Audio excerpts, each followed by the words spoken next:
નમસ્કાર, સમાચારો સાથે હું છું જયેશ। લોકસભા ચૂંટણી પહેલા ભાજપની ચિંતન બેઠક થઈ, જ્યાં ગાંધીનગર પથિકાશ્રમ ખાતે શનિવારે આ બેઠક યોજાવાની છે। પ્રદેશ પ્રમુખ સી.આર. પાટીલની અધ્યક્ષતામાં દિવસભર બેઠકનું આયોજન કરાયું છે। આ બેઠકમાં કેન્દ્રીય ગૃહપ્રધાન અમિત શાહ હાજર રહેવાના છે। સીએમ ભૂપેન્દ્ર પટેલ સહિત 50 હોદ્દેદારો આ બેઠકની અંદર હાજર રહેશે। બેઠકમાં ચૂંટણીને લઈને રણનીતિ વિષયક ચર્ચાઓ થશે। સરકાર અને સંગઠનના મુદ્દાઓ પર બેઠક મુજબ આખરે ચર્ચા વિચારણા કરવામાં આવશે।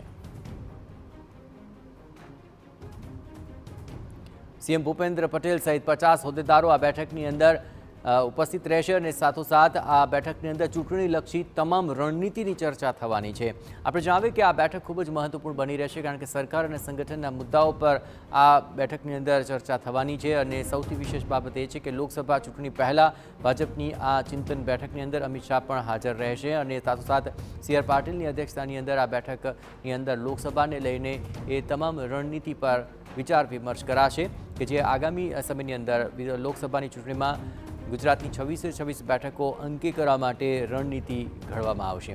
એટલું જ નહીં, આ બેઠકમાં કેન્દ્રીય ગૃહપ્રધાન અમિત શાહની પણ હાજરી રહેવાની છે અને તેને તબક્કે સીએમ ભૂપેન્દ્ર પટેલ અને અન્ય 50 જેટલા મહત્વપૂર્ણ હોદ્દેદારો આ બેઠકની અંદર ઉપસ્થિત રહેશે।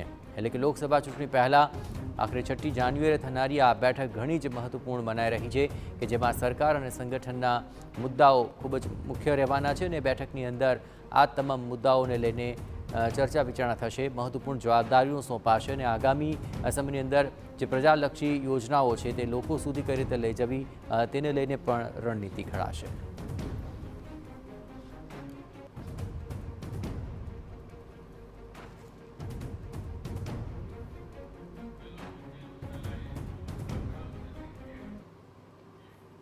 આ સમગ્ર મામલે વધુ વિગતે વાત કરવા માટે જોડાઈ રહ્યા છે ટીવી9 સંવાદદાતા કિંજલ। આખરે આ સમગ્ર બેઠક જે છે અત્યંત મહત્વપૂર્ણ બની રહેશે। અમિત શાહ પણ જ્યારે ઉપસ્થિત રહેવાના છે, ખાસ કરીને કયા એવા મુદ્દાઓ રહેશે કે જે લોકસભા ચૂંટણીને લઈને સૌથી વધુ ચર્ચાની એરણે રહેશે? કિંજલ। જી જયેશ, 6 જાન્યુઆરીએ ભાજપની ચિંતન બેઠક યોજાવા જઈ રહી છે। ક્યારે પણ ચૂંટણી હોય છે, વિધાનસભાની ચૂંટણી હોય કે લોકસભાની ચૂંટણી હોય, તેની પહેલાં ચિંતન બેઠક યોજાતી હોય છે। ચિંતન બેઠકની અંદર તમામ જે મુદ્દાઓ છે તેની પર ચર્ચા કરવામાં આવતી હોય છે। સામાજિક પરિસ્થિતિની વાત હોય કે પછી સાંપ્રત પરિસ્થિતિની વાત હોય કે રાજકીય પરિસ્થિતિની વાત હોય, આ ચિંતન બેઠકની અંદર સંઘના પણ પદાધિકારીઓ હોય છે તે ઉપસ્થિત રહેતા હોય છે। જો આ ચિંતન બેઠકની વાત કરવામાં આવે તો 6 જાન્યુઆરીએ ગાંધીનગરના પથિકા આશ્રમ ખાતે ચિંતન બેઠક યોજાઈ રહી છે કે જેની અંદર કેન્દ્રીય ગૃહપ્રધાન અમિત શાહ પણ ઉપસ્થિત રહેવાના છે, તેની સાથે મનસુખ માંડવિયા પણ ઉપસ્થિત રહેવાના છે। ભાજપ પ્રદેશ પ્રમુખ સી.આર. પાટીલના અધ્યક્ષસ્થાને આ બેઠક યોજાઈ રહી છે કે જેની અંદર લોકસભાની એક બેઠકોને લઈને 26 લોકસભા બેઠકની વાત કરવામાં આવે તો તમામ જે બેઠક હોય છે તેના સમીકરણો અલગ હોય છે। સૌરાષ્ટ્રની રાજનીતિ અલગ પ્રકારની હોય છે તો દક્ષિણ ગુજરાતની રાજનીતિમાં એક અલગ એંગલ હોય છે, ઉત્તર ગુજરાતની રાજનીતિ અલગ હોય છે તો મધ્ય ગુજરાતની રાજનીતિ અલગ હોય છે। તો તમામ જે ચિંતન બેઠક થશે તો આ તમામે તમામ જે ઝોન છે, આ ઝોનની જે વાસ્તવિક પરિસ્થિતિ છે, રાજકીય પરિસ્થિતિ છે,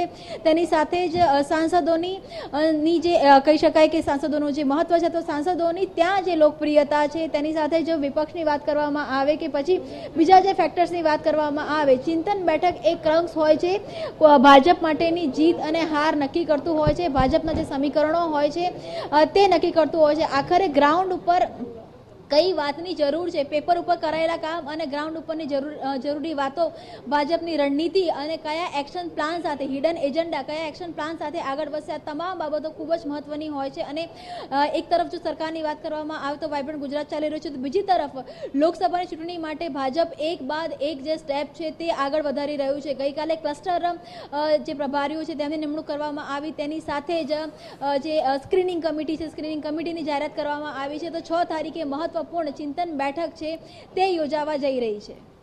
બિલકુલ કિંજલ, તમામ ગતિવિધિઓ પર આપ નજર રાખતા રહેજો। તો આખરે ચિંતન બેઠક અને આ બેઠકની અંદર લોકસભા ચૂંટણીને લઈને તમામ પ્રકારની ચર્ચા આ એક મુખ્ય બાબત બની રહેશે અને અમિત શાહની પણ હાજરી છે। તબક્કે 50 જેટલા હોદ્દેદારો, જેમાં સીએમ સહિત આ તમામ હોદ્દેદારો ઉપસ્થિત રહેવાના છે અને એ મુદ્દે હવે 6 જાન્યુઆરીએ મહત્વપૂર્ણ ચર્ચા હાથ ધરાશે।